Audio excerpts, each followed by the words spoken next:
Hey Kev, it's Tuesday, March 15th, 2022. Today's video actually comes from Monday, March 2nd, 2020, though. And some context, I was closely following the Bernie Sanders campaign for the Democratic presidential nominee. After three straight victories in Iowa, New Hampshire, and Nevada, Joe Biden struck back with a massive victory in South Carolina on the 29th of February. More bad news came for Sanders the next day as Pete Buttigieg and Amy Klobuchar both dropped out to endorse Biden, with momentum tipping away from Sanders and millions of Americans across 15 states set to cast their votes the next day. I decided to say my piece on why I thought the compromise candidate was the wrong choice. The 1824 U.S. presidential election was unusual. It was one of 5 times in American history the person who received the most votes did not become president. What made that election particularly unusual is not only did Andrew Jackson have a much larger margin of victory in the popular vote compared to the other 4 times this has happened, he was also the only one to get the most electoral votes and still not be elected president. With the electoral votes of that election being split 4 ways between Andrew Jackson, John Quincy Adams, Henry Clay, and William Crawford, none of the candidates had a majority.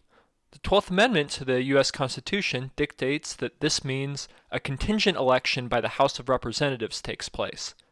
Without getting too deep into the details of that contingent election, Henry Clay essentially convinced members of the House who supported him to vote for Adams. This worked out for Adams and Clay in the short run. Adams became the president and named Clay Secretary of State, which at the time was akin to endorsing him as a successor. Andrew Jackson got his revenge. He called the actions of Adams and Clay a corrupt bargain.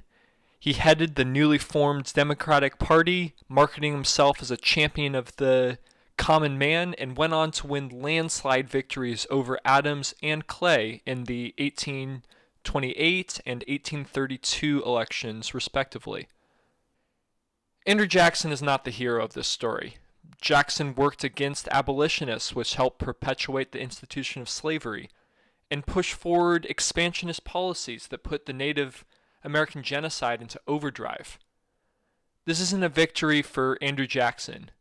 This is about a victory for democracy. A democratic republic can be understood as a balance of power between the public and the representatives. Skilled politicians can take power by wheeling and dealing, trading favors, and taking advantage of loopholes in the law. These politicians aren't going to make long, meaningful, lasting changes, though. In a democracy, change comes from the people. The modern-day Democratic Party is going about things backwards when they try to compromise with other representatives. Compromise just reinforces the extremely unequal balance of power that is the status quo. Polls suggest that 70% of the U.S. population is in favor of higher taxes on the wealthy. You don't need compromise to get bills passed. What you need is democracy. So here's what you do instead. You come up with a plan, sell it to the public. If you get enough people excited, you won't have to find a plan that works for representatives, because the people will find representatives who will get the plan done. So, as I'm sure you know, Joe Biden took big victories the next day. COVID started tearing the country apart the week after that. And Bernie dropped out of the race before I even got a chance to cast my vote for him in the state of Oregon. Somehow, though, watching this video 2 years later makes me feel hopeful.